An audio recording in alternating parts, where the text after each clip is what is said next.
please go subscribe to Coach Racket. You're probably seeing it somewhere up here. Go subscribe to his channel. Leave a comment in his comment section. Let him know the Armed Fisherman sent you. And don't forget about Audit Palooza. Links are in the description. Because there is a hearing opened for my divorce case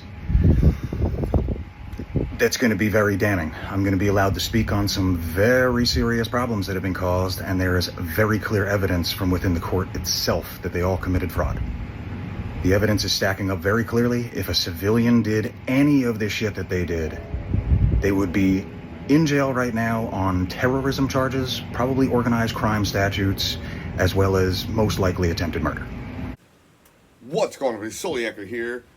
And this was sent to me by a friend of mine. He was like, hey, check this out, because it's crazy. Like, I didn't know anything about this. So, that being said, I'm going to keep this short intro. Don't forget, Audit Palooza 2025 in the links in the description. I'm continually calling people. All you have to do is either call me back, email me back, whatever the case may be. If you're going to email me, put your phone number in the email so I can call you directly. If not, check your email, and that way you see the number that I'm trying to get a hold of you with. These tickets will sell out. There's going to be a lot of people here, and we're going to tell you who's coming at the end of this month. So just stay tuned, because I'm telling you, the list is just growing and growing and growing. But that being said, get your blood pressure medicine or whatever, because this is really going to frustrate you. So let's hop into it. I feel like I should put a trigger warning for this video you're about to see. This is the full unedited video of the illegal raid that occurred on May 22nd to me and my daughter by the Pinellas County Sheriff's Office. Mind you, before we even get started with this, they had no signed paperwork in hand and made no attempt to inform me that there was a Baker Act of any sort. And just to give you some context, this gentleman, he's dealing with his ex-wife in all this bullshit. They're dealing with something. And that's why she tried to do what she's doing. So that's the context of this. They did not have that paperwork on hand until 30 minutes after the detainment and seizure of my weapons. On top of that, Baker Act law requires the least restrictive measures. This video shows a clear intent to provoke an escalation and ever-escalating force by the police.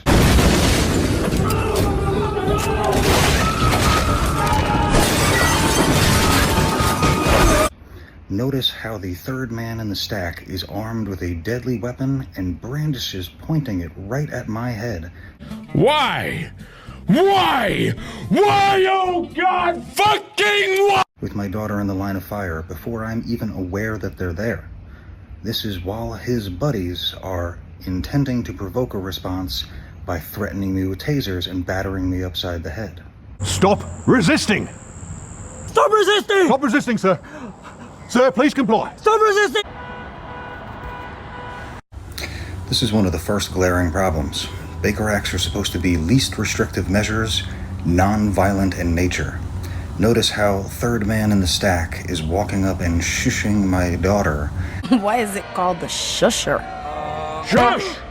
As he's walking up ready to point a weapon at my head. But he's walking up with the weapon at the low ready the entire time, intending to use it. Next, we'll notice that that same man is now brandishing the firearm, fully extended, pointing it right at the back of my head with my daughter in the line of fire.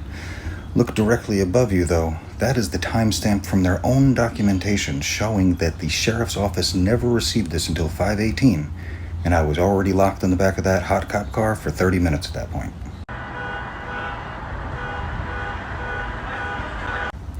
Notice how the one that was ready to go with the weapon is now putting it back in his holster because there's no weapon to be seen, there's no reason to be provoking deadly force and escalating in that manner. But his friends are already battering me upside the head, grabbing at me, ripping at my hair, and pulling at me without ever showcasing a court order of any sort that shows they had authority to be there. Holy shit. You know, they sneak up on him. And we haven't even got to the worst part because the daughter gets involved in this. But right now, they slowly sneak up on this guy, try to tell his daughter not to say anything, and then just go into friggin' grabbing on him and doing whatever it is, you know. And, you know, divorces and things like that, they can be very messy. And the fact that this, from what he's saying, not from what I'm saying, and you'll see that in this video, that his wife is the one that tried to Baker Act him. And you heard him, it's supposed to be the most, you know, unless you're really being violent, they're supposed to try to do it in the most calm and just saying, hey, let's just deal with this. But not for this guy. Not with his daughter. You know, like, I hope this guy friggin' goes after him, but it's not over, so let's keep going.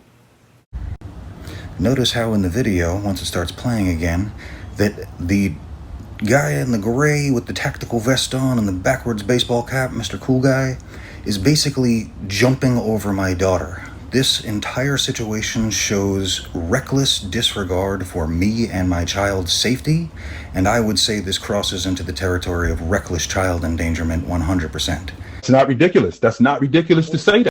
If this was a regular person and not a cop doing this, they would be prosecuted instantly.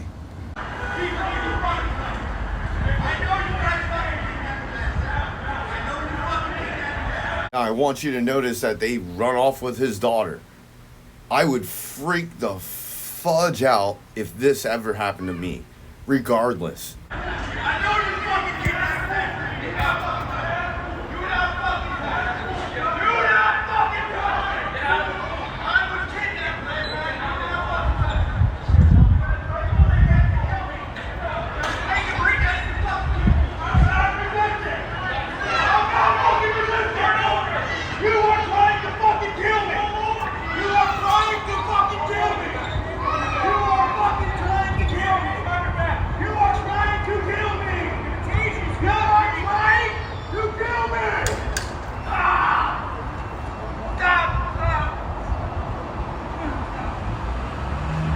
This is so disgusting that it's hard to put in words.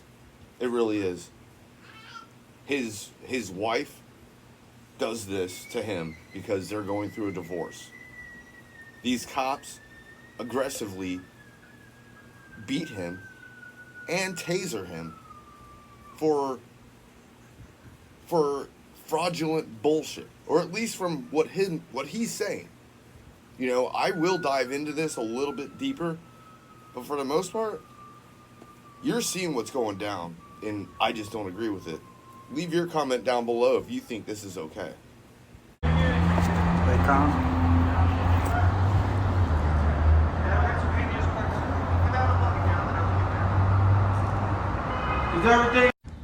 Mind you, this was just the initial seizure. Their behavior afterwards, once they had me in the car, was infinitely worse. When the Pinellas County Sheriff's Office attacked my daughter and I at the pool about 4 or 5 weeks ago, I knew that there was no chance that there was any lawful action that they were performing there. And anything I did past that was self-defense. Under Florida and federal law, I was resisting an unlawful detention and in no way resisting any lawful arrest that was happening. I got something to say. Fuck the police coming straight from the underground. That's because they never had any paperwork on hand. Florida law says that if they're serving a warrant, if they're serving some type of action, they have to have it in their hands, ready to serve, already authorized, before they ever approach. They did not have any paperwork in their hands, nor was it ever produced until way after my detention. Man, this is some bullshit! These guys are trying to say that I'm psychotic and delusional, but it seems like their story's falling apart the longer it goes along. That would also be why I haven't been charged with any type of crimes when they say I resisted in a massive way. I did, but I resisted an unlawful detention with no paperwork in hands, and the second I saw them not even attempt to produce it, they just attacked me. I knew exactly what it was. It was a kidnapping, it was an extrajudicial attack, and there was nothing good that was coming of it. If I had defended my rights and my daughter's rights more voraciously, I might have spent a couple days in a jail cell, but once the FBI got involved, it would have been classified exactly as it is right now. Self-defense. I was defending myself against an unlawful arrest, and the Pinellas County Sheriff's Office was the one that was illegally detaining me.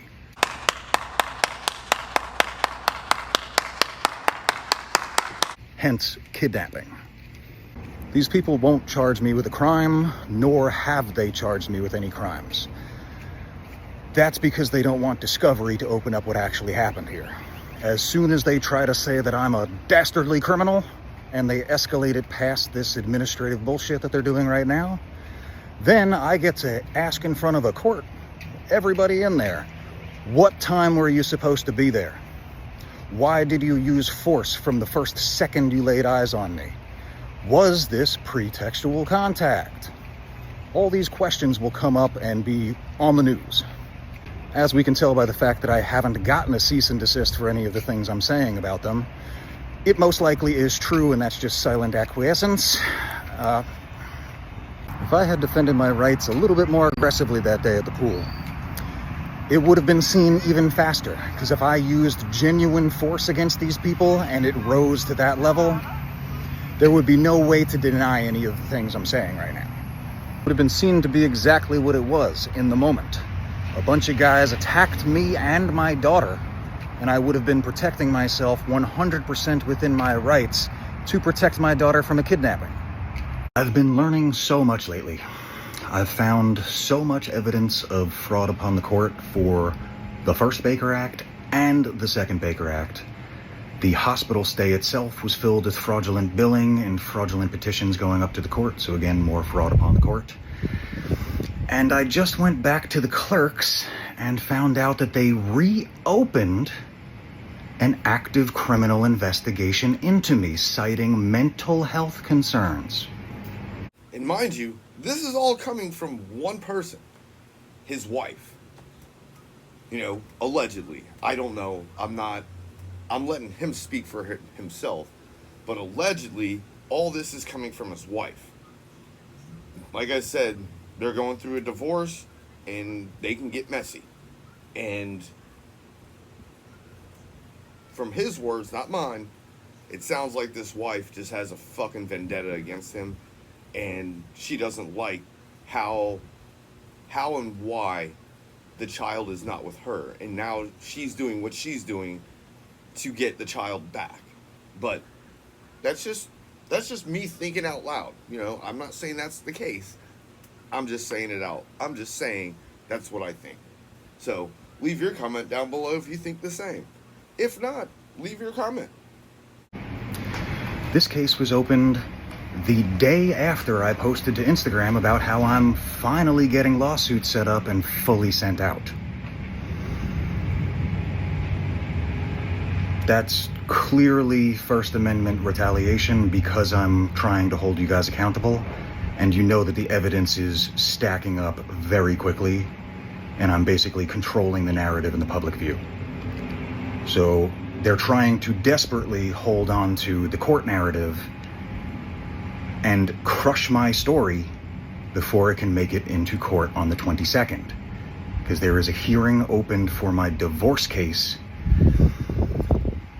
that's going to be very damning. I'm going to be allowed to speak on some very serious problems that have been caused, and there is very clear evidence from within the court itself that they all committed fraud.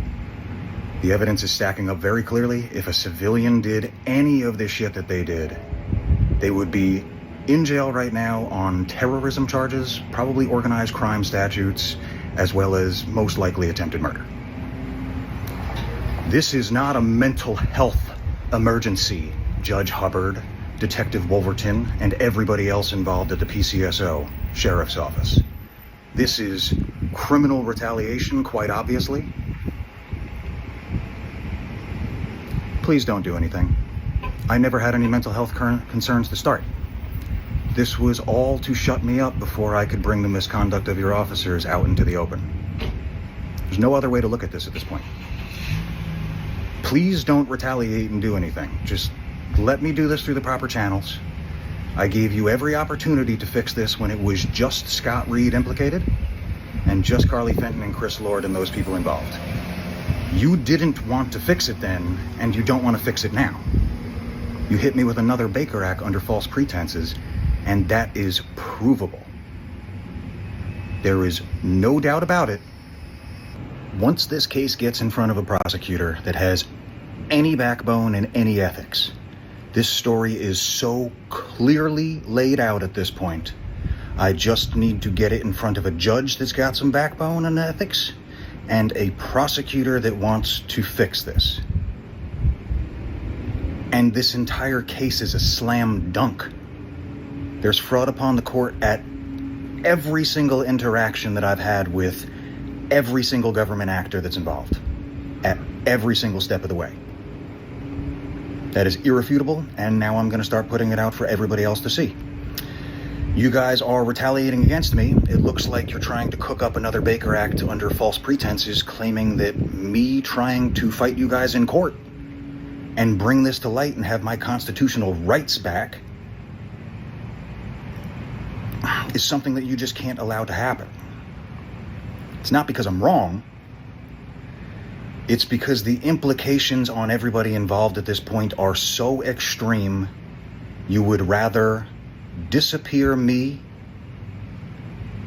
prevent me from being able to speak these things, and harm my daughter in the process, rather than admitting you're wrong and accepting the punishment. Please go subscribe to Coach Racket. It's probably right up here.